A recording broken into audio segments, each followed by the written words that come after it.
Good evening, part two. I'll tell you, I often think to myself, I'm so lucky. It's funny, I get on at 8 o'clock, I go with this great baseball mind and Kevin Hastings. We talk for an hour, it flies by, it feels like a minute. Talk my baseball fix, come back on, grab some food, come back on. I get to talk to a great football mind at 10 o'clock. RC, I Heart Pits, number 8. How you feeling, bud? Man, I'm pumped. I think there were some teams that really helped themselves in the draft. I think we've got some things going on, especially in Green Bay, that's going to determine the future of the NFL real fast. I think some teams are really about to shake up, and I am excited about my Falcons draft in the direction of the division even. I think Tampa, my division, and I think your division in the AFC East had amazing drafts. Yeah. So a lot of people really nailed this draft, I feel like. So I enjoyed it. And I've got to talk about being blessed. Just 1 second, Chappy. And I know you weren't able to – you kind of carried the mail for us last Thursday with our normal shows while Raj and Robbie and I went off and did a draft special. And we even stayed on an hour later and tried to bring you on. Well, next year we'll have it ironed out better. But at one point we had a sustained 35 viewers online with us. Wow. 35, 40 viewers. And you think every station that covers sports has got this streaming right now. And we've got 35 people that is setting for 30-plus minutes listening to us. To me, it might have made this podcasting real when I thought about there's people choosing to listen to me over NFL experts, So yeah. It was a real fun night. I'll tell you, it's kind of interesting for me because, without getting into it too much, we both kind of have things going on, building our own empires, right? And I just felt a real need to talk about baseball last week, just because that's like we were talking about. I'm a baseball football guy. I don't mess with the NBA. I don't mess with hockey. Right. Those are my two sports. I feel like I'm equally good at both of them.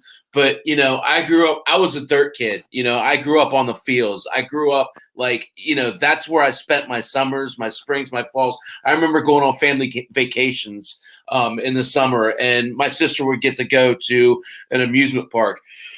Shout out to my sister and her husband, by the way. It's her 4-year anniversary tonight. Hey, congratulations. That's I would go to the ball field with my dad and we would hit. Yeah. That's how I grew up. So, when you get to talk to someone who really understands it like that, it's just a real blessing. But fact of the matter is, I love football equally as much. And to see what happens on draft nights, this has transformed in this last 4 or 5 years, right? I mean, It hasn't been this big. This has been the best show that the NFL's put on to date, in my opinion. Would you agree with that statement? Yeah, absolutely. And the funny thing about it is, night one, I didn't hear anything going on TV. Right. But I was on the air, and I was amazed by the amount of information they were getting broadcast without even saying anything, me not hearing it. Right. And all the stats that were coming up. It was pretty awe-inspiring. It was really fun. We had a season ticket holder from the Falcons on. We had D. Swain, my old buddy, who's a huge Cowboy fan on. We had my friend Justin, who is a Niners lover on. And Chappy, Raj is a huge Raiders fan. And if you've not seen, it's about hour 2:45 when the Raiders pick Alex Leatherwood. I've got to go get this clip and get it uploaded to TikTok and YouTube, because this thing, it's almost went viral on us. Just people watching it and going out 2 hours and 45 minutes. It's hilarious, his reaction. He was happy, disappointed. Oh, that was the one he said right before the draft. He said the only thing would disappoint me is if they take certain player off the board that doesn't meet a need like Alex Leatherwood. And 3 minutes That's later, hilarious. they draft him. So it was really fun, man. It was fun. So that's a great point, and I think that leads us into the next point. So in Raj's negative prediction, you were, thank you very much, the first person to reach out to me with the Steelers' second pick. I think last time we were on air, I talked about Pat Freiermuth being the tight end for the Pittsburgh Steelers. And that's what happened. I'll tell you, I was a little bit surprised because Creed Humphrey was there. Yeah, but they had a plan, right? Well, they did, and let me tell you my image of. I do think they got some O-line help later in the draft, but I think Pittsburgh's draft painted a story. We believe in what is there. Yeah. On the offensive line. Yeah. We know we need some help at guard, and we're going to go out and get some people to compete. But what we really need is a playmaker at running back and a playmaker at tight end.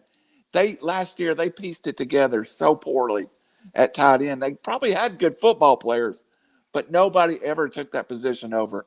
And in Freiermuth, they got somebody that blocks. Yes. And as one of the analysts says, he is a true boom or bust pick. This is a guy that could be in multiple Pro Bowls. He's got that kind of talent. But he really wasn't used that way at Penn State. So I'll tell you the thing that comes to my mind when I look at this kid. First off, I can't help it. Wearing that number 87, he reminds me of Eddie McCaffrey. I see that long build, those long arms. He just looks the part. I'm really excited to see. I'll tell you, I see him playing a role much that Chase Claypool played last year.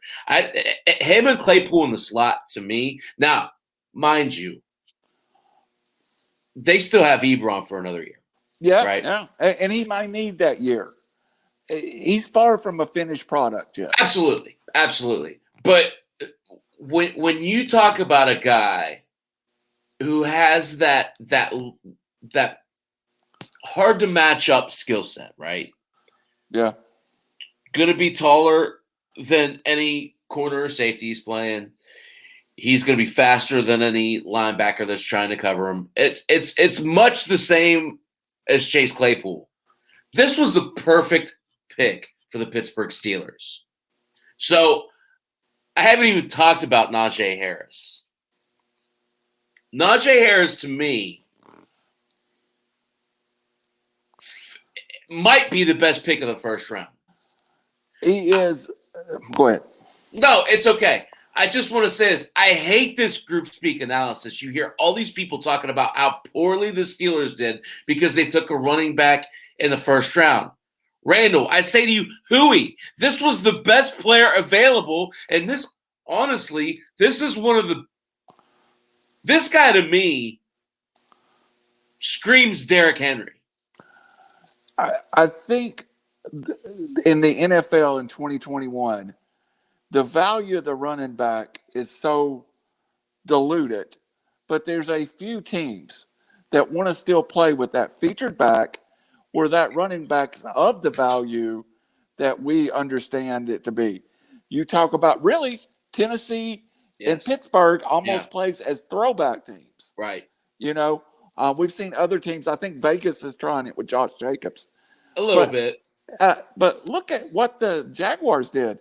They had the best NFL running back to come through in several years as a rookie and drafted another first-round running back. Crazy. It's proof that most teams see that as a two-person position. Yeah. Where I think the Steelers and the Titans still want that one guy that's going to get lathered up and run the ball 35 times. Nobody fit the Steelers' profile better than Najee Harris. Right. If this draft was 2001, Najee Harris would have been a top 5 pick because everybody wanted that guy. So let's keep it in perspective. The team that most needed that guy got that guy. Yep. Yeah. And it doesn't matter if it's 1 or if it's 32. No, and I don't think he's there at I don't think if the Steelers move when they did, I'm not sure he's there much longer. I'm not sure what's happening, that somebody's going to take him, somebody's going to stash him. I mean, proof. You can say all day the Jaguars didn't need a running back. No. They took the number 2 running back Yes. in the first round. So just finishing up on Najee. The other part that I love about that pick, and it's hilarious because we talked about this offline a little bit. Perception among the industry is off on this. I'm a Steeler fan. I understand that people forget they were 11-0 last year. Yeah. And they lost Zach Banner first game of the year.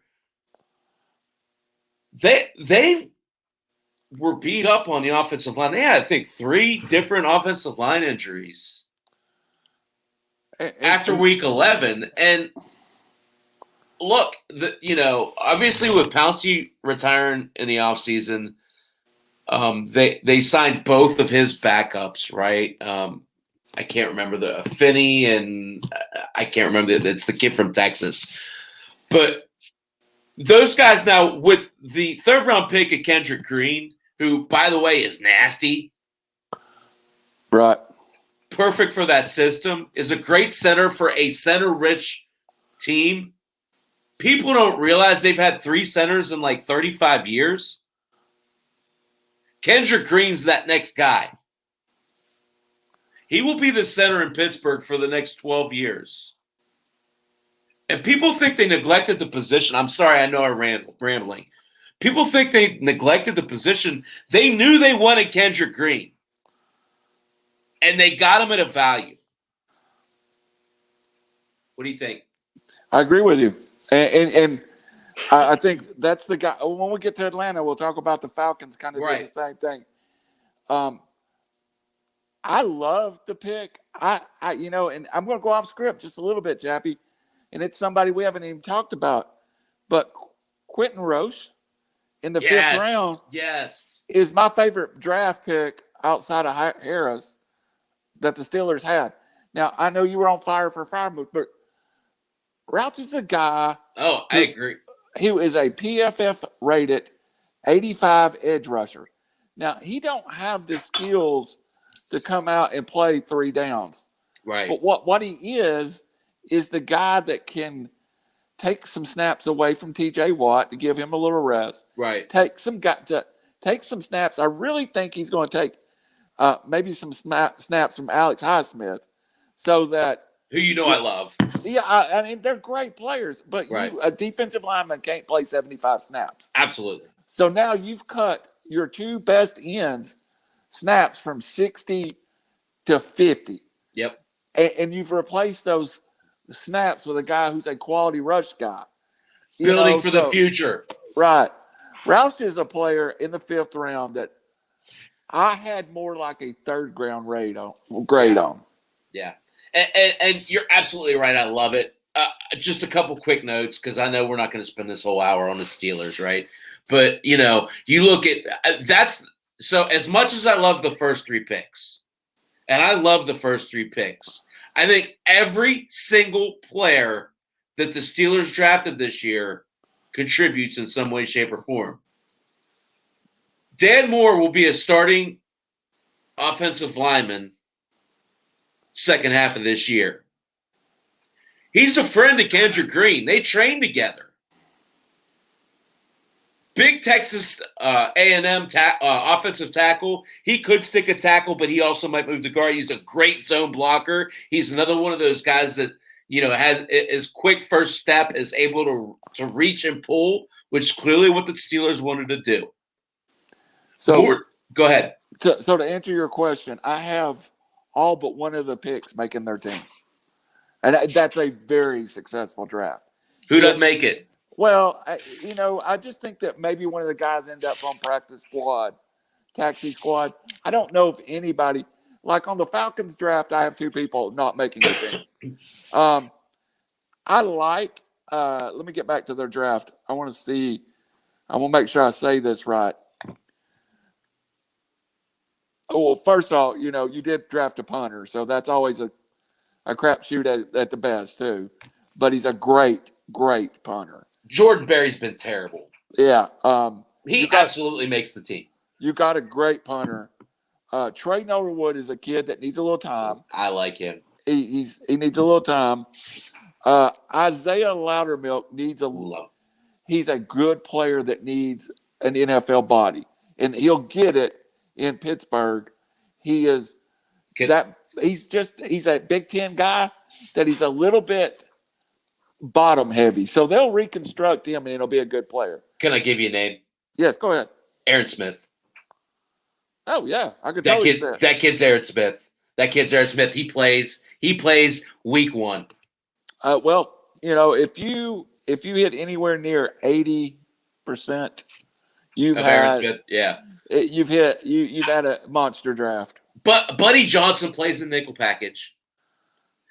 Dan Moore might be a special teams player his first year, but like I said, I think the second half of the year he plays. Well, so Tomlin loves Norwood. He calls him the Swiss Army knife. I think he's in a nickel packages. I think he's Cam Sutton's replacement. I think every single one of these players contribute. Even if he's not, can he play special teams, and that gets him on the field? So yes, absolutely. I did like the punter. Yeah. For the folks that haven't seen Harvin, he is a special kid. He's a monster. He's a big fella, huh? 260, 265. Yeah. I like the Steelers draft. The national press, to be fair, kind of killed the Freiermuth pick. Which is fine. Some people did. Some people loved it. Right. If you rated him as the second tight end in the draft behind Pitts, it was the proper place to take him. Yeah. That's all it comes down to. Yeah. If you said he's number 2, Pitts is number 1, you take him exactly where the Steelers took him. And what last point, we'll move on. The reason why I predicted that is because it's a Pennsylvania kid, and Pittsburgh loves to take local kids if they're worth it.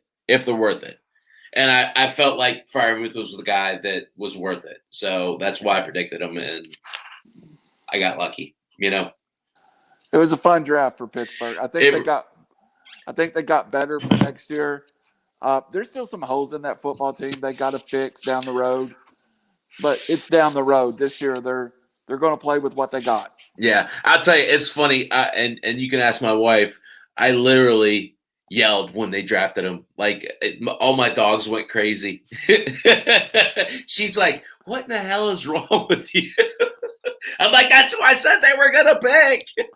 But if we don't get to back to that division though, I want to tell you, we will. I loved what that division did. Yeah, we definitely will. So I'll tell you. So I got to ramble on for 20 minutes about the Steelers. I know you're really excited about what your Falcons did. So let's talk about that real quick, and then I think we probably go out to like divisions after that. Make sense? Makes sense. And I'm not going to need that long because I think the Falcons defined the future of the team, and the future of the team was choosing Kyle Pitts and Matt Ryan and Grady Jarrett over one of the young quarterbacks, Grady Jarrett, and having Julio Jones. They could not keep both of those. They cannot keep Julio Jones and Matt Ryan on contract after January the 1st or June 1st. So you make a decision there. And Chappy, everybody, it's a hard decision, but a 32-year-old receiver versus a 36-year-old quarterback, I think they made the right decision. Totally agree. I'm not comfortable with Justin Fields. I think he was a great pick for Chicago. Yes. You'll hear me praise him as a 11th pick for Chicago. I did not like the scenario of Justin Fields coming back to Atlanta after leaving Georgia with all the pressure on the world, being a hometown kid. I didn't like that scenario for him. That's a good point. I think Chicago fits him. Yeah. If I had $100 and somebody said, 1,000 to 1, go pick one Hall of Famer out of this draft, I'd take Kyle Pitts. I think he's the generational talent. I'm very pleased. I think they made a good pick in the second round with Richard Grant. I've said all along through these podcasts, an unpopular opinion was the Falcons do not need to do what the Cowboys did. The Cowboys needed to go spend 6 or 7 picks on their defense. It was that bad. The Falcons needed to improve a few glaring holes and change the scheme. And they're not going to be an elite. They're not even going to be an average team defense. But the Falcons are almost in the place. If you can be the third division, a third rank, not great, not good, but okay defense, that offense has the ability to be elite at this point. You think Mike Davis, who I absolutely love at running back. You add Yes. added Cordell Patterson as a true running back, which I think somebody should have done a long time ago. And if Julio's not there, you still have Hayden Hurst, Kyle Pitts, Calvin Ridley, and the Falcons folks love Russell Gage. So Yes. that offense has, with or without Julio, has an opportunity to be very, very good. Let me ask you this question. Listening to Jeff Mann's, it's been a couple weeks ago, he talked about if he had Kyle Pitts, he would move him out to wide receiver because at wide receiver, you don't have to learn all these elaborate blocking schemes, and you don't have to learn – you just have to learn the X or the Y, right? You don't have to learn like all these different, run package, pass package. If this was your team, where would you play Kyle Pitts his rookie year? So if you spot the football, Chappie, the old saying coaches will tell you, the closer to the football you are, the harder it is to play. Right. Getting him outside is perfectly fine with me. Yeah. Matter of fact, I think we didn't see a tight end drafted. We saw a wide receiver / tight end. Right. Hayden Hurst is still on this football team. Exactly. And let me sum up Kyle Pitts. And I've gotten flack, but I just say this to anybody that's listened. Kyle Pitts ran the same 40 in his senior day as Calvin Ridley. Right. He is 4 inches taller and 40 pounds heavier than Julio. Right. So you have a 6'6", 260-pound guy that runs a 4.4. Do you know there's one other athlete that does that in this world, and his name is LeBron James. Right. That's what kind of an elite athlete this kid is. So, and are we looking at are we analyzing this wrong? Does this kid become a wide receiver? No. Yes and no. Okay. So, and they said it. I have the luxury of being involved in the local area. They called him in Atlanta. They called him a tight end. I do think he will line up at tight end. Okay. I think they are satisfied that he can block in line. But what Atlanta has been able to do, and the way it was described to me, is most teams dress 5 wide receivers on game day. Right. Atlanta will dress 4 wide receivers and 2 tight ends. Fair. And Pitts in Hurst. Yeah, Hurst. But Pitts is also your 3rd wide receiver and your first tight end. Right. So, and that saves the Falcons about $4 million a year. You think about it. That's a position they don't have to fill. Before we get off the Falcons, they went and got a little offensive line help, and Yes, they did. I was plenty satisfied with that. It seems like they were convinced. If you look at the PFF ratings of these guys, they are truly one of them was drafted as a tackle, the other one a guard. They're both guards in the NFL. These are not elite talents that can play outside. But what both of them have is unreal. In case of Mayfield, the best run blocking score of any guard in the draft. And it's a different position. I tell people all the time, when everybody goes, he's a great offensive lineman. The difference between being a guard and a tackle is the difference in being a great outfielder and a great shortstop. They're great at what they do, but they're not the same thing. So that's interesting because I thought I had Mayfield tagged as the tackle. So early on, they have already said this year he will compete for the left guard job. It's an open job. Dahlman is a center / guard. Will be in that. I think the Falcons feel they're okay at tackle. Jake Matthews is someone they invested heavily in, was a top 10 pick. And I think they feel pretty good at right tackle. So what Mayfield will probably be, again, Coach Smith said it before the draft, Chappy. He said he likes flexibility. So he dresses, instead of dressing 4 tackles now, he dresses 3 tackles, and Mayfield becomes that 4th tackle you kick out. If you need it, it gives you a ton of flexibility. That's a great point. No, I feel like that's kind of what the Steelers did as well, right?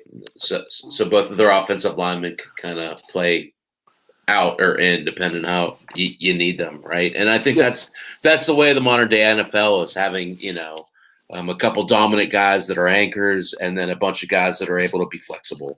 You've got your guys that are like the Orlando Browns of the world, and the Villanuevas, and they're true left tackles, and that's all they are. I mean, and that's the most valuable position. They're protecting your quarterback's blind side, and you invest, and you see those guys normally are the second highest paid person on the team. So that's a unique athlete that plays left tackle. To play guard, you just got to have a little nasty in you. So before we jump in, I know we both want to kind of talk about some of our division foes, right? But before we do that, I'll give you a chance, and then I'll take a chance. One other team that you want to talk about that really kind of impressed you in their draft strategy. I loved. Okay, it was all about the first round with a couple of teams for me. Right. The Chicago Bears were in desperate place to find a franchise quarterback, and I think they did in Justin Fields. And they moved around, and they were able to move up couple of spots and get him. And I was really impressed with that. The Detroit Lions did nothing and might have ended up with the best player in the draft as well. The darn Patriots do nothing, absolutely nothing, set at 15. And by the way Mac Jones walked up there, oh, Jesus. I thought it was like I knew I was going to the Patriots the whole time. Right. There's a reason good football teams get better. I liked the Dolphins draft. I liked the New York Giants draft. It seemed like it was divisions. I thought the NFC East done well. I thought the AFC East done well. I thought for the most part the NFC South did well. The team I think that AFC North. The team that had a draft to me that just says, okay, we're going from a 9-7, 10-6 team to an elite team is the Miami Dolphins, and it all depends on Tua now. Yes. He's got everything he could possibly need as an NFL starting quarterback. And I did think the story of the night is you saw 3 wide receivers reunited with their college quarterbacks. Yeah. Jamar Chase is a great pick for the Bengals. Devontae Smith is now with Jalen Hurts. And then Jalen Waddle on to Miami. I mean, I imagine that the Bengals draft room was like this. Joe, we need to get you somebody to protect your left side. I want Jamar Chase. Joe, we need to get you some help up front. I want Jamar Chase. Joe, I want Jamar Chase. And I could just hear that playing in my head. And I'm not sure if I'm ready to make a Rookie of the Year pick yet, but Jamar Chase will definitely be in my top 3. Yes. I love all that you said. One team. So first off, what you said. Go back almost to a T. Every single one of those teams that you named. Mac Jones turned around and drafted Christian Barmore. Great pick. Great compliment, right? Detroit, Penei Sewell. How about Amon-Ra St. Brown? Great pick. Such a great value pick. They got him in the 4th round, right? The Bears. I love what the Bears did. So they got a ticked off Justin Fields, who, look, I think he's the second best quarterback in the draft.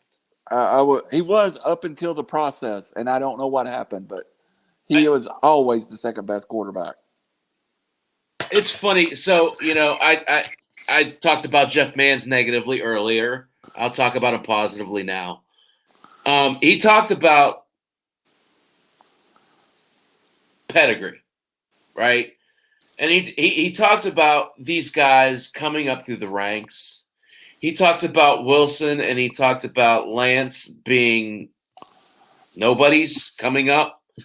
And he talked about Fields, and he talked about Lawrence being pedigrees. They've competed. They've competed on the 7-on-7 drills all the way up through the All-American games. All the way up through they've competed. Justin Fields has always done very well against Trevor Lawrence. I think Justin Fields feels very slighted that he was drafted behind those two guys. And I think he's going to wear that on his sleeve in a good way. But what I love about what the Bears did, Tevin Jenkins is a first-round tackle. The running back, Herbert, I like him a lot. I feel like they've helped him. Daz Newsome, I like a lot. Hey, that was going to be my sleeper pick of the draft at the end of the show. So I'm with you there. So I feel like, unlike what the Bears have done in the past, because they haven't drafted. They've done well on defense traditionally. Right. They've failed themselves on offense traditionally. I feel like they've bolstered this offense for the next 7 to 10 years on these players. You feeling the same way? I feel like the Bears have set themselves up to be a very successful franchise. And I never thought I would see that. Yeah. It's funny because, being here in Indy, obviously there's a lot of Bears fans. People forget Indy wasn't always here. It was Right. 83 they came out here. So when there wasn't a professional team out here in Indy, a lot of people out here like the Bears. So it's interesting. Well, and my wife's from South Bend, so I also get a lot of Bears fans from that too. And but even from 83 to 97. People said they wasn't professional football in Indianapolis. So right, yeah. No, they weren't very good. You're right. So I've had to endure a lot of watching a lot of bad football here, but I think what they have is a really good foundation in Allen Robinson and David Montgomery. And they've built on that exponentially by bringing in the quarterback and bringing in 2 offensive linemen to help supplant that offense to be a little bit more of a juggernaut.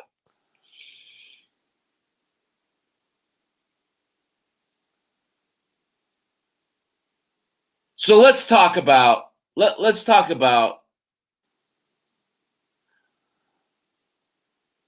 AFC North a little bit. Okay. Draft-wise, rank the teams and how they did. Oh, interesting. You should say that. Give me about 30 seconds and I'll pull that draft list up I had. I should have had it ready because I knew it was coming. But give me just 1 second to get to it. My list in the AFC East consisted of, I scored the Steelers the best draft, the Bengals the second best draft. I am hugely underrating what everybody else has put the Browns draft as. I had them as third, Right. and the Ravens as fourth, but I couldn't find a loser. Right. And I didn't like the Rashard Bateman pick. Then I heard Okay. I heard Coach Harbaugh talk about how they plan to use him as almost a safety blanket for Lamar Jackson. And I went, yeah, you just got the best route runner in college Right. football to be Lamar Jackson's safety blanket. And I love Marquise Brown, but everything he runs down the field is 35 yards. Right. Now you have a guy that can get open in that 7-yard space. Great pick now. I went from hating it to loving it. So it's funny you should say that. And by the way, I agree with your rankings. I think you're spot on. Okay, but I want to start at the end because you're absolutely right. I'll start in the second round. I think a lot of people, Jason Owa was a first round pick. Yeah, absolutely. And they got him 131, which if you look at them. Sorry, I wonder about the third round pick, the Cleveland pick from Georgia. They need him to contribute immediately. I agree. And I feel like maybe that was a bit of a reach. I mean, I get coming from that SEC pedigree. Let me say it a different way than what you're saying. There was no value in that pick. You paid full price for Rice where you picked him. Right. And I agree with you. There is no one when that pick made was like, oh, I had him rated as a second rounder. 100% spot on. But on the flip side of it, the Wallace kid from Oklahoma State, I feel like is an interesting pick for them.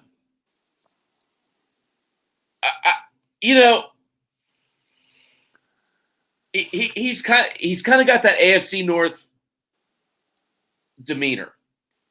100%. Little tough kid, not going to take crap from anybody. Not afraid to go over the middle. I feel like that's a good pick for them. So I feel like they made up there, right? Yep. I like what the Ravens did. I love what the Bengals did. I do. I'll tell you. I think. I know I'm biased, and I'm fine with being biased. I think two of the best drafts in the NFL is Pittsburgh and Cincinnati. I love what Cincinnati did. Just like with Chicago, I feel like it's clear that they're being well run at this point. The Jamar Chase was absolutely the right pick. I agree. 100% the right pick. And they got tackle help in the second round. And a kid that's played at a high level. They want him at guard. And that's fine. That's fine. The one that I like the most, is the third round pick, the Osai kid out of Texas. They needed that edge rusher, and being a Big 12, that kid's impactful. That's one that stomped my foot. When the Falcons came up in the third round, that's when I was like, okay, he's there. Right. That's somebody I had at worst a late second round grade on.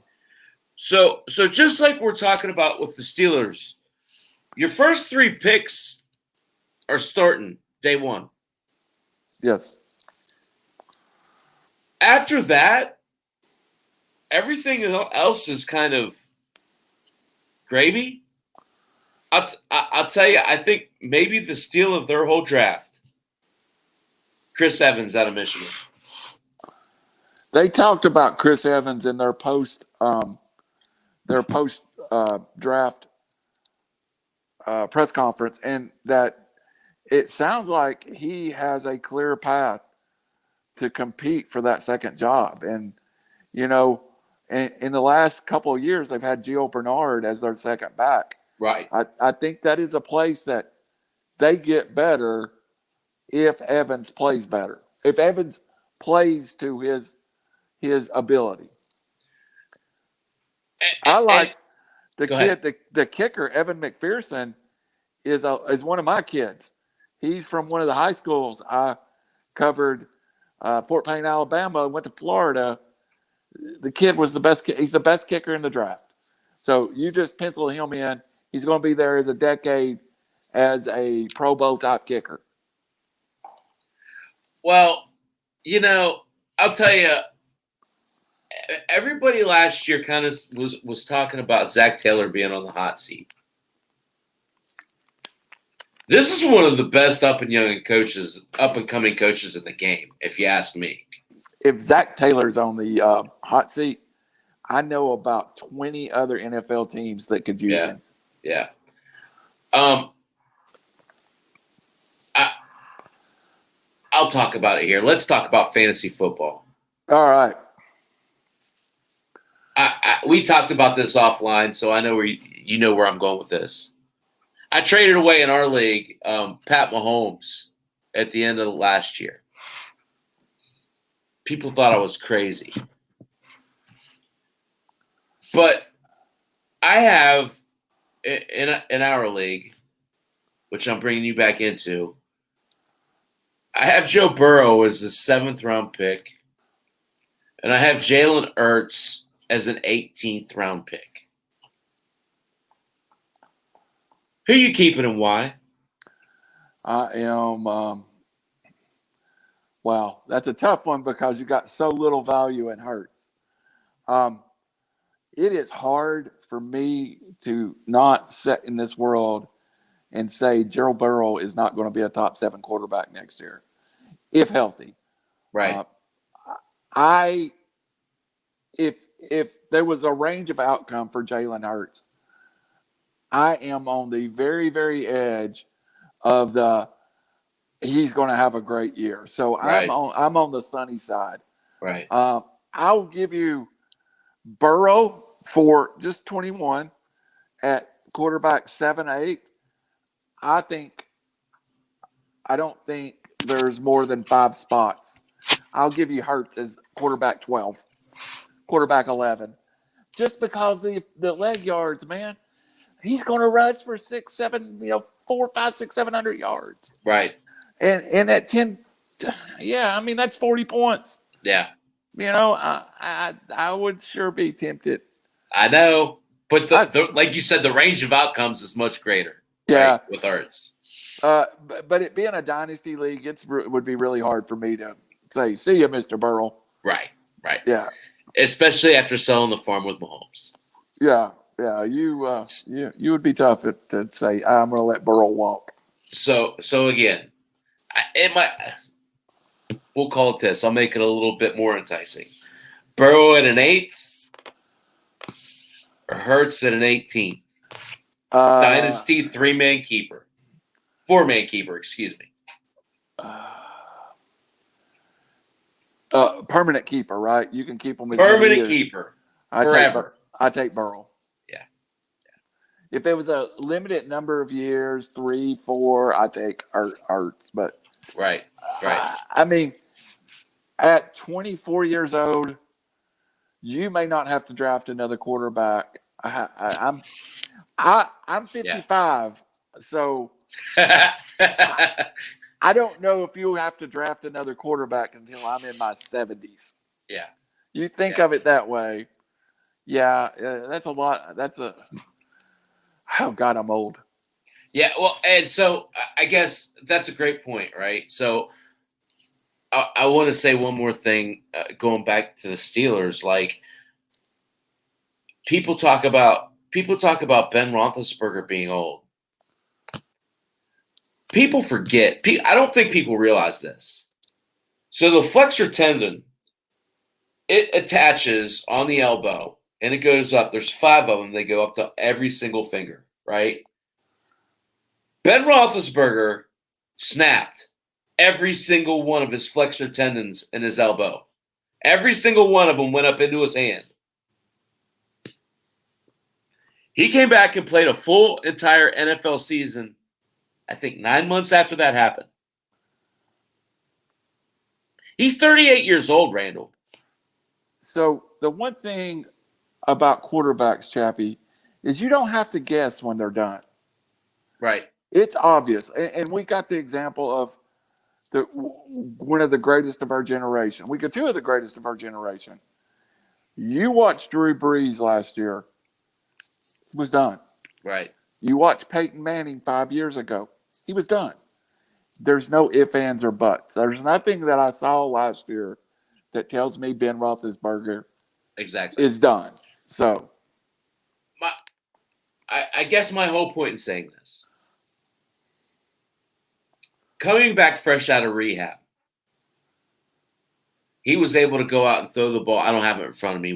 400 times last year, right? Yep. What at 38 years old, you look like you say, you look around the league, you see Tom Brady at 82 years old, you see Drew Brees at 73. All these quarterbacks are playing. So the quarterback's prime age in the NFL these days is like Ben Roethlisberger's just hitting his prime. I'm being a little facetious. I get that, but you get what I'm saying. Like Roethlisberger could play another 5 years realistically. Yeah, I mean, I don't think he will, but I think he plays 3. I think the number used to be 35 at quarterback, but the protection rules, better nutrition, more training. I mean, you talk about the guys of when we were kids, Ken Stablers have a shot of whiskey at halftime, right? Come out and get drilled, play 10 years. These guys haven't abused their bodies that way. It was a clear, defined shot. You can go look at the one shot that broke C3 or C4 for Peyton Manning that 6 years later ended his career. Right. It was a shot for Drew Brees. Until I really don't think Tom Brady's quitting next year. I think Tom Brady feels like he's got a 3 to 4 year window with the Bucs. Yep. And he's going to play all 3 or 4 years. And yep.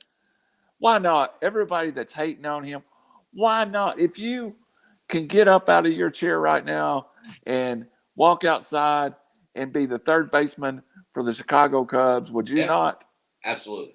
Me too. So quit hating on the guy. He's a GOAT. So just want to finish this. You look at what the Steelers did for Ben Roethlisberger in this draft.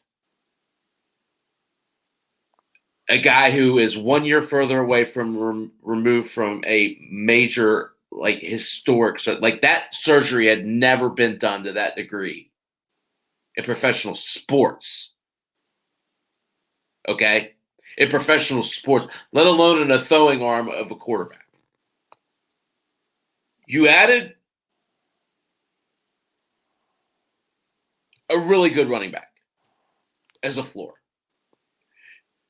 Maybe an all-pro in that system, right? He's going to get the carries to be an all-pro. Is Najee Harris first-round pick? It matters how your draft breaks, and I hate to say it, but he's right there in that. There's a group up front, we all agree, that's there. I would say to this, on the backside of my draft, I would be debating between elite wide receivers and Najee Harris. Right. Do I pick Najee Harris over Julio Jones? I do. Do I pick Najee Harris over DeAndre Hopkins? I probably don't. But DeAndre Hopkins is probably my 10th or left player off the board. So backside first at the worst. Early second. So, Pat Freiermuth, is he a tight end 1 this year? I still think it'll be split this year. Yep. I think for dynasty purposes, you could draft him as a future standalone tight end. Then you take into account you brought Juju Smith-Schuster back at a reduced price. You have Deontay Johnson. You have Eric Ebron. You have Chase Claypool.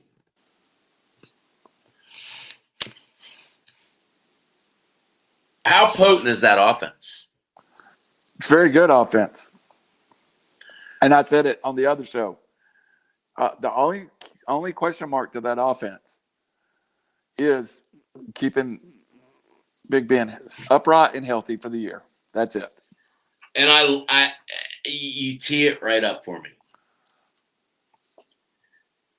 And this is where we get back to the point of group speak analysis being off, someone looking at PFF or someone looking at Kendrick Green is one of the best picks in this draft.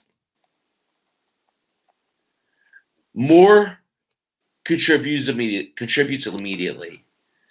And let's be honest, the Steelers are back to full health on that offensive line. Banner's back, Okafor's back. They'll be in good shape on the offensive line. Coach Tomlin said he had confidence in his offensive line, and I went with that. I don't question coaches, and maybe I'm one of the few guys in the media, but when somebody asks a coach a point-blank question and he gives you an answer like, I'm comfortable with my offensive line, he's comfortable with his offensive line. Yeah. And Tomlin shoots straight from the hip. Yep. He does not mince words.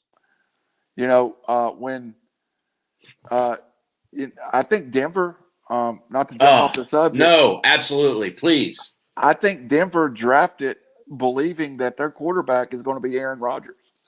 I 100% believe Denver, when it's said and done, believes they didn't need to draft a quarterback, that Aaron Rodgers will be their quarterback in 21. So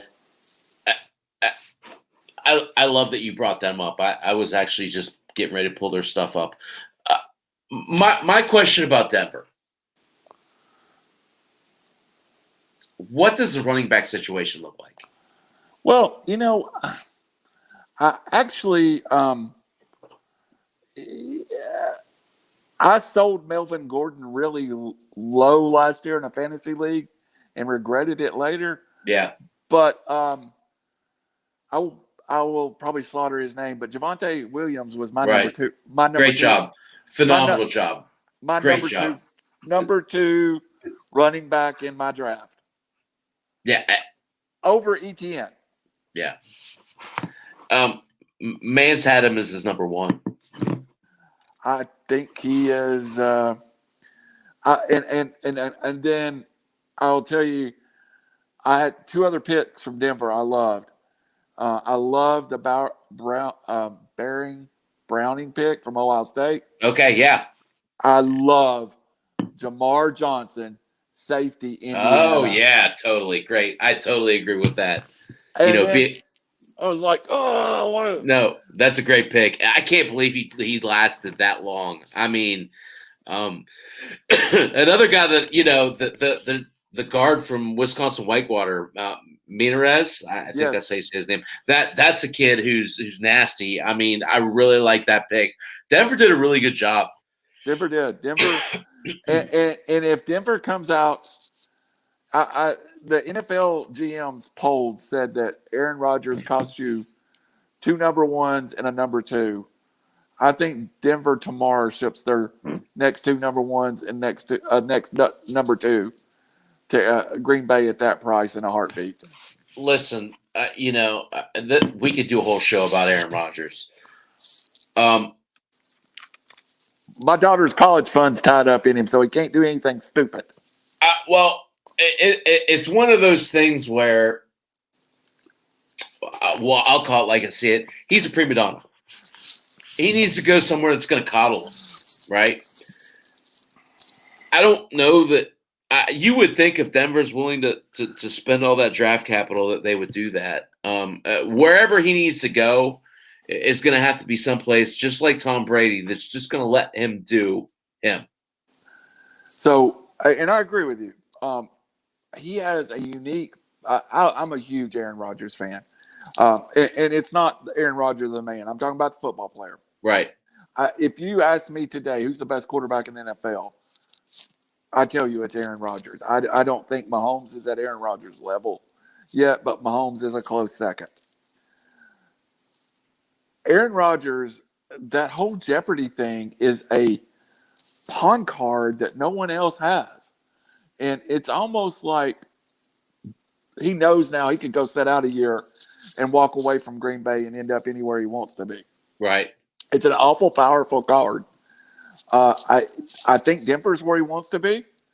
I think playing for another Hall of Fame quarterback late in your career was a really good fit for Peyton Manning.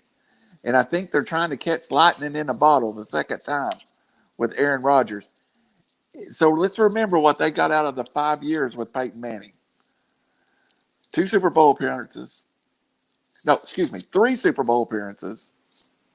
They lost one. 2 Super Bowl appearances. An MVP and 4 Pro Bowl years. I think most people would take that from Aaron Rodgers right now. What if I countered with the Washington football team? I think it's even a better fit. I think Rodgers prefers staying on the West Coast. Okay. Makes sense. I think that's part of it. Washington is the team closest to winning that has no quarterback. Right. And they're there. I actually thought Washington could come up and pick a quarterback or take a developmental quarterback. What Ron Rivera said was pretty interesting, though, right? It was. I don't remember the exact quote. Do you have it? So I don't have the exact quote, but the gist of it was, I feel like we can win with a serviceable quarterback and build around and draft a franchise quarterback when we've built a team around him. Yeah. And I think that's a unique approach in this day and age. Well, I think there's one more card to play out. It's almost a baseball comparison. NFL quarterbacks all of a sudden have the ability to move, unlike any place in the time in past.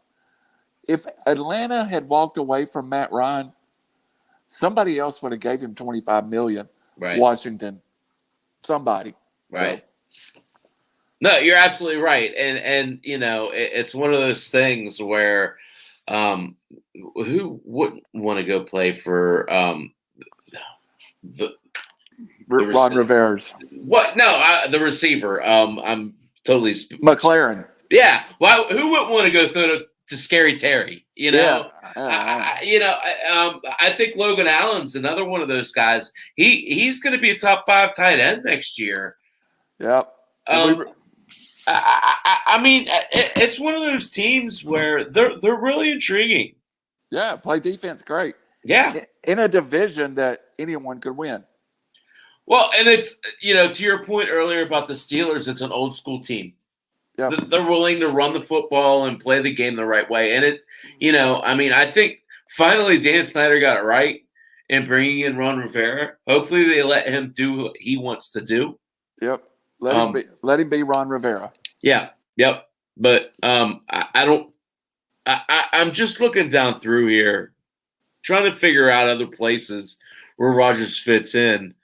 There's not a whole lot of places left, right?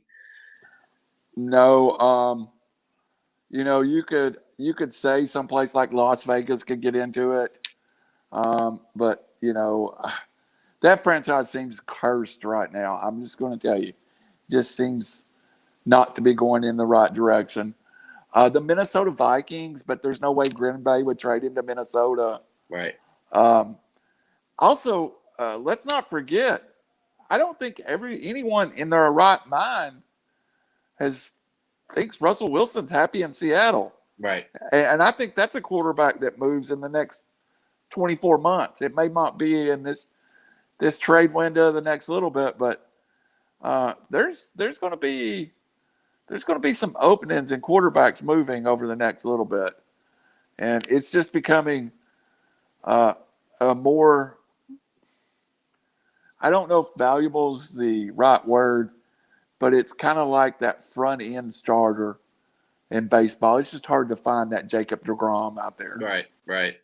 So You got my wheels churning a little bit. Any way a Russell Wilson for Aaron Rodgers trade happens? yeah, there would be both teams would end up with a pro. That's my number 3 quarterback in the NFL. I'm really a Russell Wilson guy. So I always have been, yeah. Yeah, somehow I think Russell Wilson's going to end up in the East Coast. If the Sam Darnold experiment fails in Carolina, I think that's where Russell Wilson eventually lands. Wait a second. I'm thinking this through, Randall. Where'd A-Rod play his college football at? Northern California. Yeah.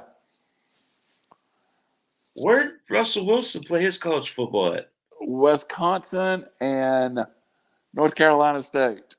I get the North Carolina State. Wisconsin.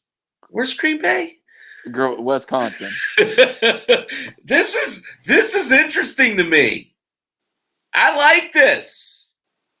I would. Can you imagine A-Rod throwing to DK Metcalf? I would like the Seattle end of it just because I think Seattle's got the little better offensive talent. And I do think there's some truth that to Aaron Rodgers' frustration with the players around him on offense. And again, we know Devontae Adams is an elite player. You can put him anywhere. But is the Tonys of the world and the other guys that's made improvement, is that because they play with Aaron Rodgers or because they're better players? I tend to fall on, I think Peyton Manning made Dallas Clark a lot of money. Yeah. A lot of money. So, yeah, it's interesting. One team, and I know we're running out of time, one team I want to touch real fast, and it's another rookie quarterback. I thought the Chargers done really well with what they got, which was a elite left tackle. Yep. A elite cornerback, which they were desperate for. And Chappy, I know I'm a homer. I'm going to talk about a Tennessee guy. In the 3rd round, they got Josh Palmer, and everybody was like, kid caught 35 balls. If you're a Tennessee football fan, you know how bad the quarterbacking has been. There was a unique tie to the old running back coach from Tennessee is on the Chargers staff. And, they kept going. He said, you've got to bring this kid in. And this kid's a baller.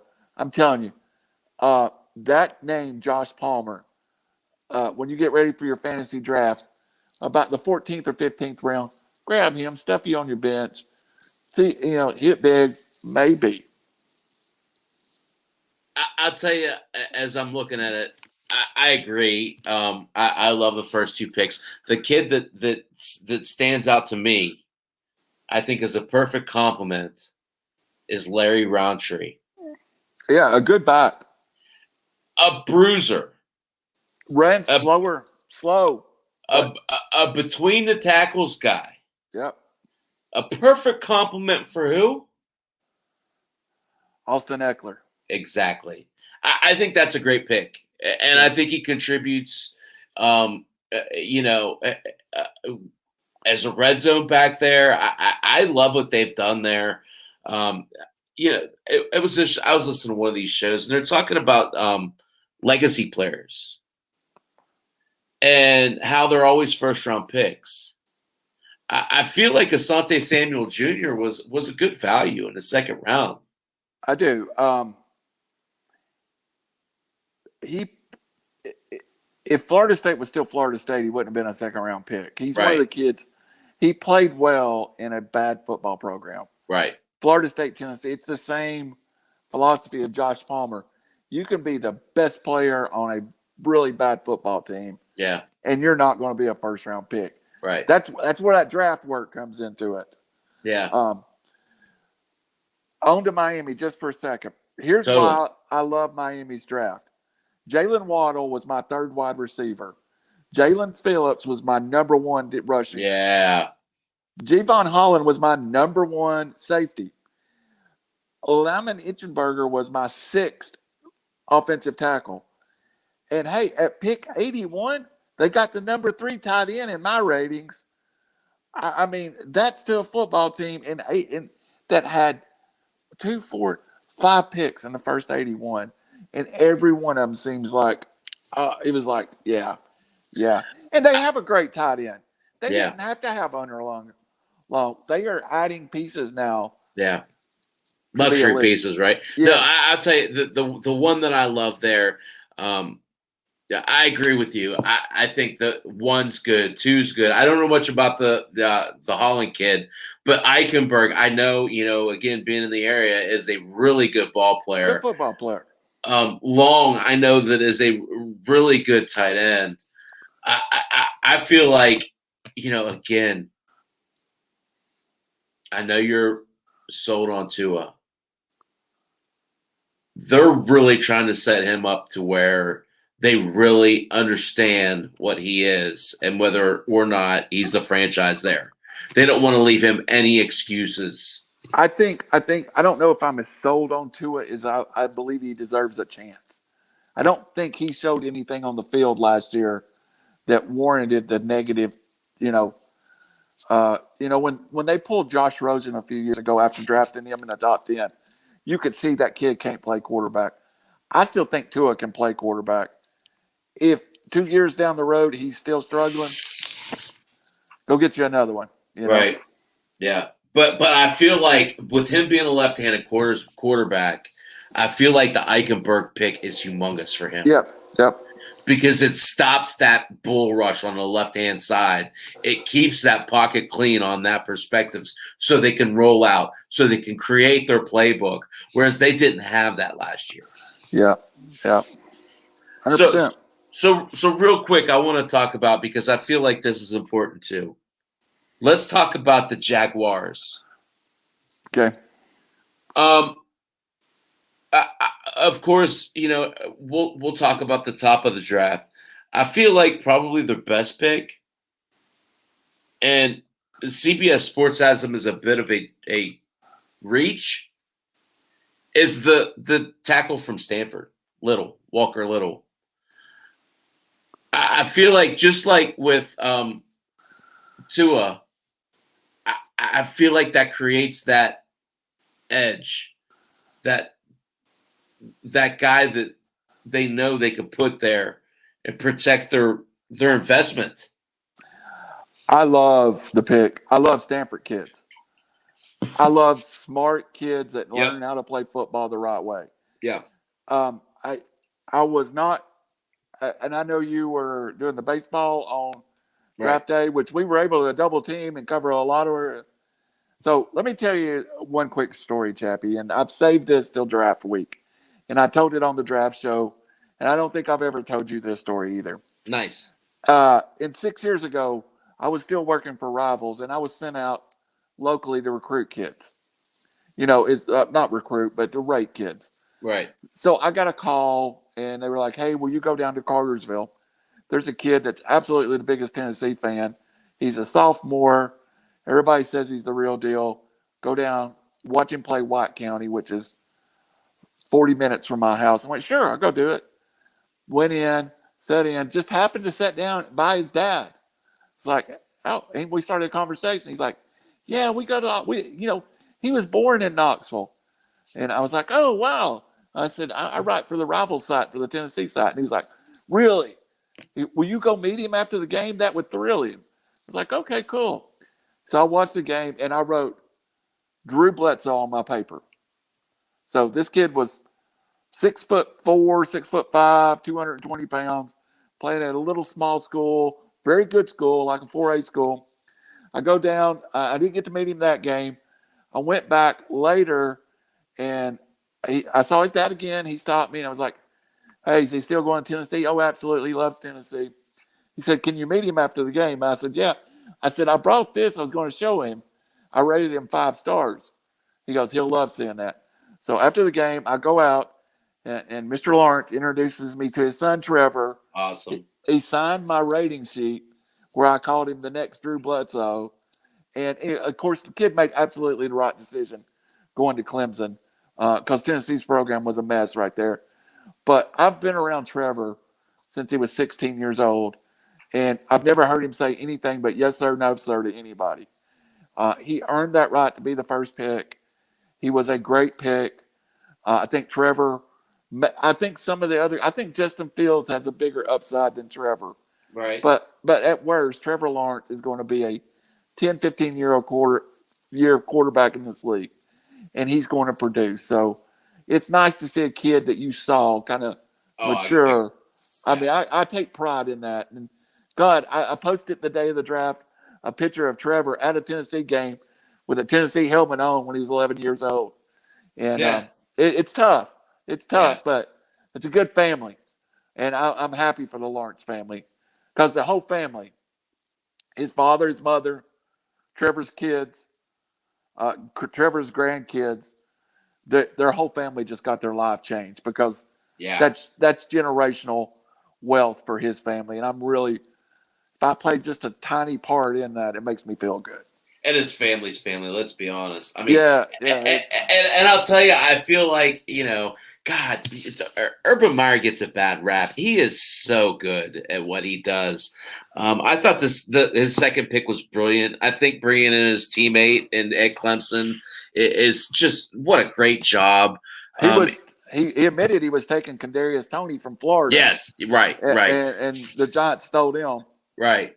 But I mean, bringing in a guy like that who's just a playmaker, right? I mean, he's someone. He's a safety valve. He's so many things.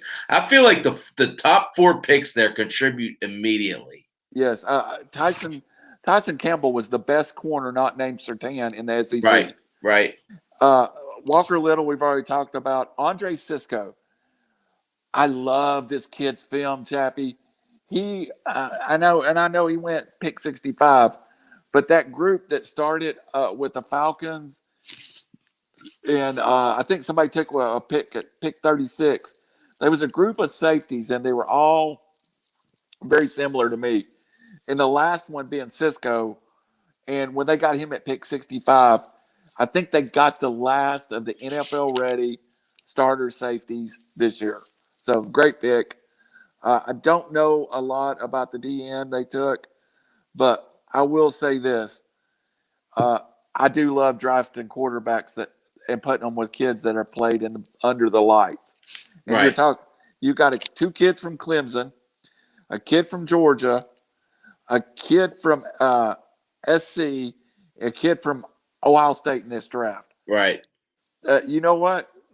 They're not going to be intimidated playing in Miami on a Monday night. Yeah. So. All right, man. We got 15 minutes. I've kind of dictated this a little bit. What do you want to talk about? Let's talk about the teams that absolutely crap the bed. I hated the Houston Texans draft. Now, granted, they didn't have a first and second round pick, but that third round pick, Chappie, you take your one pick of value and you pick a quarterback. Now, I don't know if the Texans realize it or not, but Deshaun Watson is not playing in 21, and you're starting quarterback's Tyrod Taylor. Right. Next year, you're going to have the number 1 overall pick, and you're going to be sitting there to take Sam Harrell or Howell. So what a waste of a pick. To me, a team that's desperate for talent don't need to draft a kid with a backup developmental quarterback grade. I also am really confused by the Raiders draft. I love what they did in the second round with Morning, but Alex Leatherwood is he not even a left tackle? And you would think most times when you draft a kid that high, he's got a left tackle grade on him. The Raiders desperately needed a right tackle. But let me tell you what the Raiders could have done, Chappie. They could have traded their first-round pick, picked up a second-round pick and a second-round pick in next year's draft. Still got Alex Leatherwood and probably picked up a third and fourth in this draft. Right. And still had the same player. Just flipping through. I wanted to ask you a question. Yep. What did you think? What did you think of Washington's draft? And did you think that they should have picked up a quarterback? And I'm going to follow that up with a question. Yeah, I mean, at the time, obviously I did. I'm trying to get to him. Hang on one second. At the time, obviously I did. But then, like I said, when we talked earlier about what Rivera said, it certainly made a lot of sense. The only thing that worries me a little bit about that approach is I worry about, if you're a middle of the tier team, or if you're a middle tier team and you need a quarterback, well, you're not going to get, so for instance, they're not going to be where the Texans are next year. Exactly. So by building the rest of your team around that quarterback, you're then, unless you're planning on going out and spending money to get the next whoever, right, that's a free agent. I don't understand what the end game is with now. Maybe Ron Rivera says I can win with, a Matt Hasselbeck type of player. That could very well be. So the question is, and we saw Tampa go take Kyle Trask in the second round and get crucified for it in some media. I think it's a genuinely great pick. But why? I really was confused why Washington passed on Trask in the second round if you think he is a Matt Hasselbeck type quarterback. And that's the one that bothered me more than anything. Well, and I guess I'll play the devil's advocate. Being a Big 12 guy, that kid from Texas is really good. The offense it cost me, he's a start right away type of player. So like the Steelers were supposed to be pretty high on Trask as well. If it's one of those guys that's kind of polarizing, right? If you believe he can come in and he could develop into a low end fantasy quarterback, serviceable quarterback, is that worth a second round pick? I mean, holistically, and it's like fundamentals of football, right? Is a low end QB1 worth a second round pick? That's the $1 million question. I don't know, man.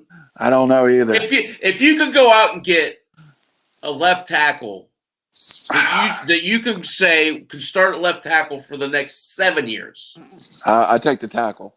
Absolutely. Absolutely.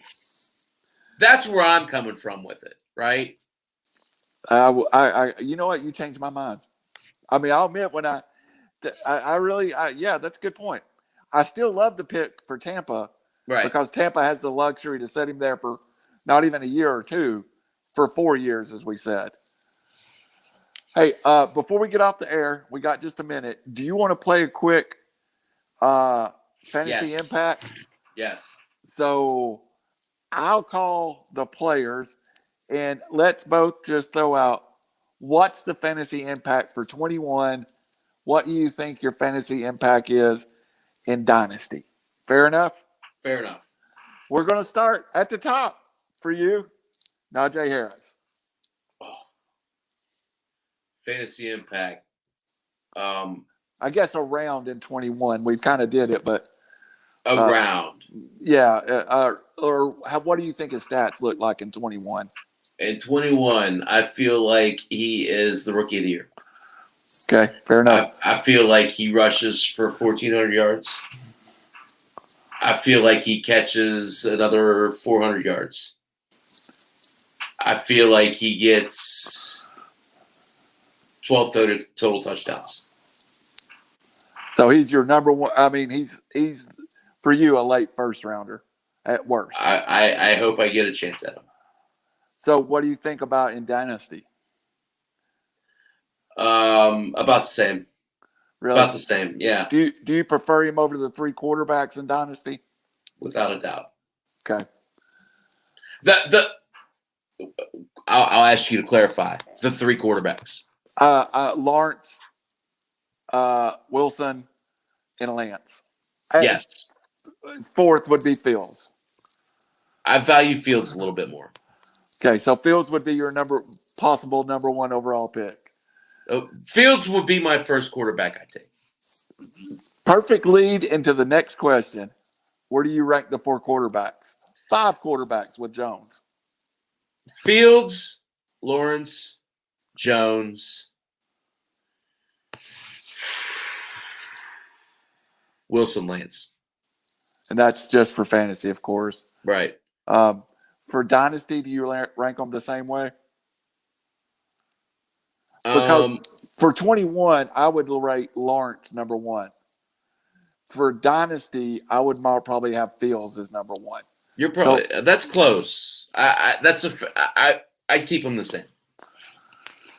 All right, another question that we got actually asked, and I'll answer it first so you won't feel no pressure. All right. Where do you rank Kyle Pitts for 21 only at tight end? I'm going to give you some advice. I think you could easily overdraft Kyle Pitts in 21. I still have Kelsey, Waller, Kittle, all of those guys, without a doubt, higher than Pitts. Would you not agree? I would have him 3rd. Okay. All right. I have Kelsey in front of him, and I have Kittle in front of him. I have him ahead of Waller. I had Waller ahead of him, and I put a projection out, and the question I got a couple of days ago, over or under 850 yards? Over. Over or under 10 touchdowns? Ooh. Just under. I went under on both. I gave 65 for 800.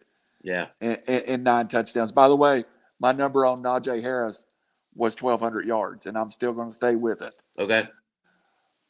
So we've beat around with it. This is fun. Yeah. Give me your top 3 rookie of the years. Wow. Najee Harris.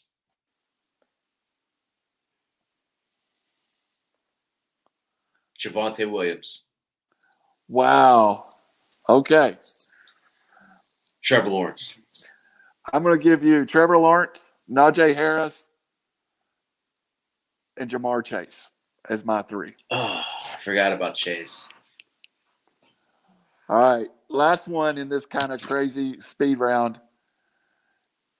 If you are in a dynasty startup league and you know that you could secure one of the rookie quarterbacks post the 10th round, would you be willing to put your whole team's future in one of those 5 guys? I'd put it in one of those 2 guys. That being Lawrence and Fields? Yes. All right. I don't trust the other 3. I think they could be good quarterbacks. They could also falter. Who do you think, and I have a strong opinion of this, who do you think the biggest loser fantasy football-wise was in this draft? And I'm going to throw my name out. And when you think about it, I think he went from a sure early second-round pick to later, and that being James Robinson. I think he took a major blow with that draft. How about you? I'll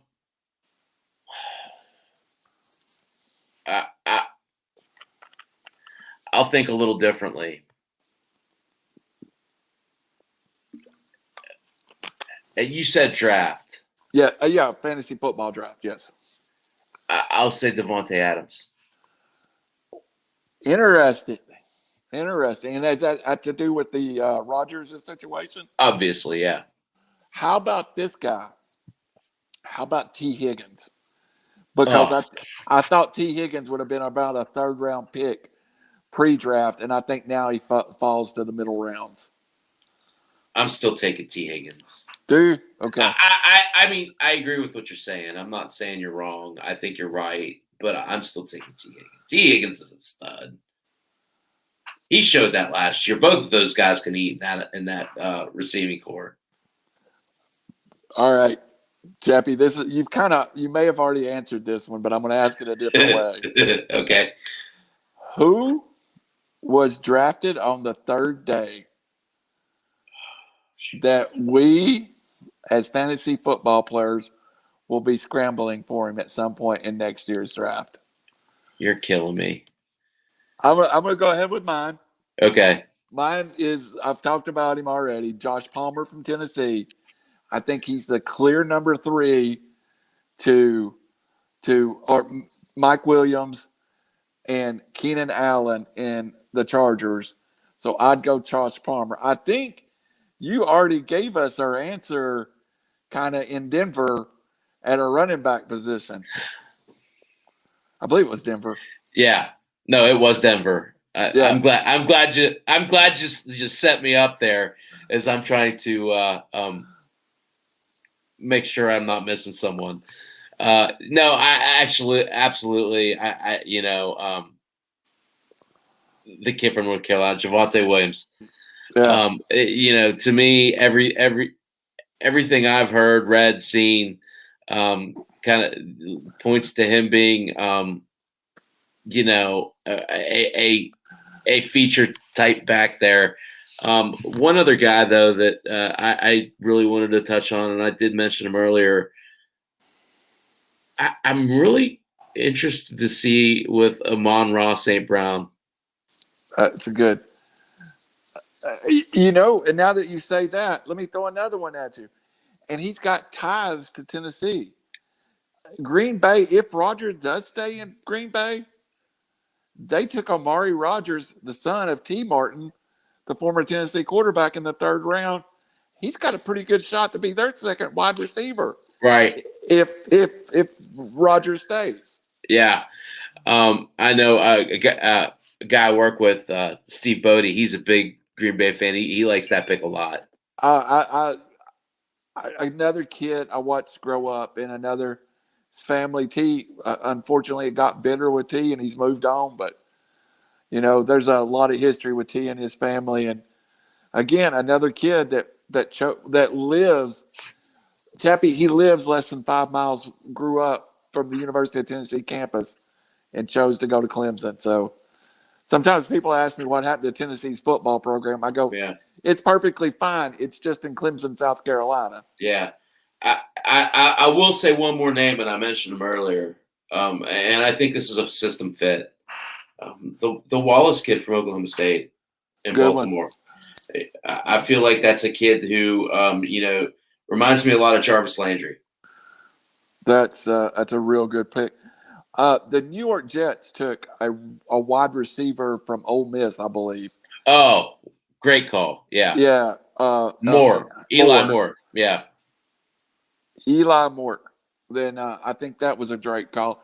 Now, another one that stunk was the Seattle Seahawks. They spent all draft equity to move up to take a wide receiver. I had a fifth, sixth round grade. And I'm no Mel Kiper. I'm no NFL scout, but you don't have to be, right? Yeah, you don't have to be to know a kid rated at 114. Right. It worth the 56th pick. Right. And you're absolutely right. I mean, some of these teams, they're very much. You don't understand it. Yeah. There's so much like going on in the background. You're absolutely right. That it's hard to like really.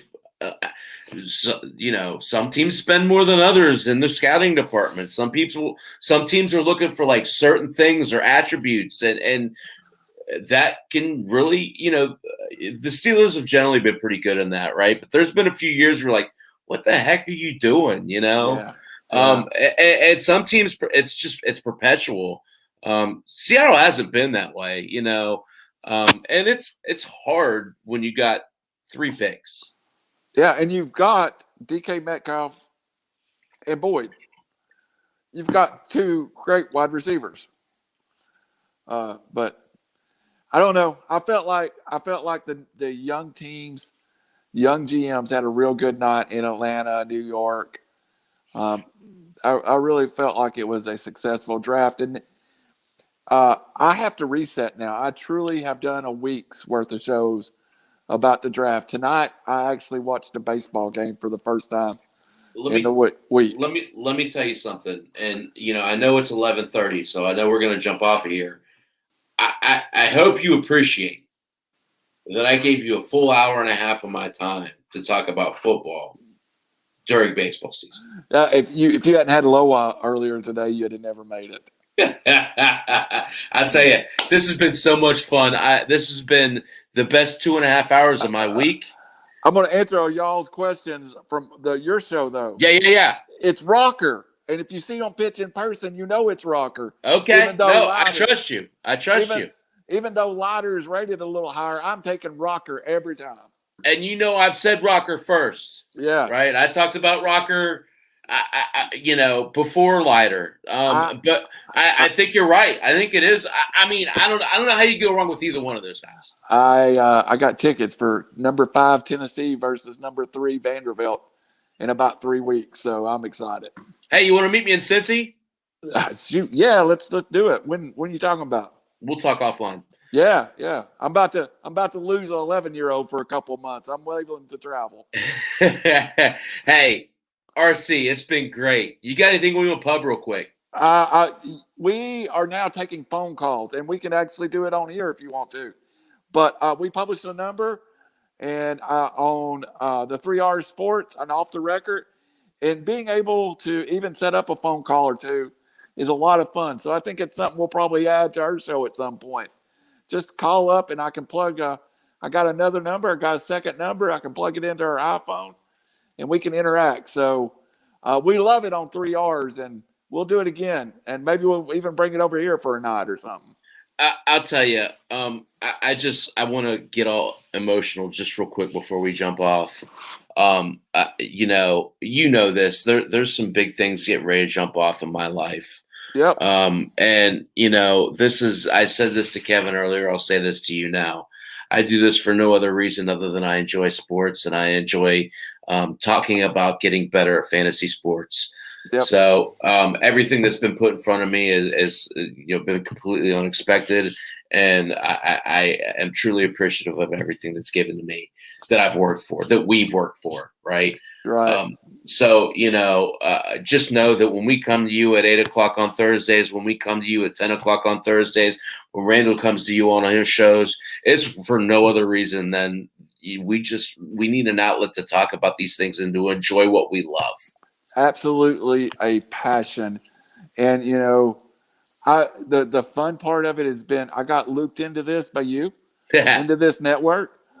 We've got some great guys on this network, too. Absolutely. If you've not checked out the other shows on iLogic, do yourself a favor. There's a couple of them that is must-watch TV for me.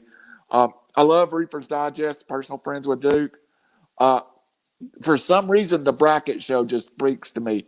I watch the Bracket Show every week now. So, and of course, great golf content for the people that play daily fantasy golf. I'll tell you, the guys that run ilogicmedia.com are great. Jonathan Cole, is wonderful. Mark and Chris are amazing. I really appreciate everybody there, but we'll continue doing what we do, and who knows? Maybe we talk about Bigfoot here in a couple weeks. Oh, you know what? I've been watching some videos. Somebody sent me a link. Hey, I'm even starting to look a little more like it now. So. You look like a mountain monster. I look, yeah, I'm ready to go chasing. Let's do it. Anyway, right, next week, we're gonna talk about baseball. And We're gonna my- put football on the shelf for a couple weeks. why my fantasy team stinks right now. You'll be fine. You'll be fine. Hey, and that's what Kevin and I talked a little bit, right? This is the time when you start to lose people. So keep grinding, keep making those moves, keep kind of just making, you use every injury as an opportunity to make your team better. And that's what it's all about. So we'll continue to talk about some of those guys. They'll put you in a good position to compete going down the stretch. So Absolutely. We'll talk next Thursday at 10. See you, everybody. Hope you guys enjoyed. Take care. We'll see you next Thursday. Bye.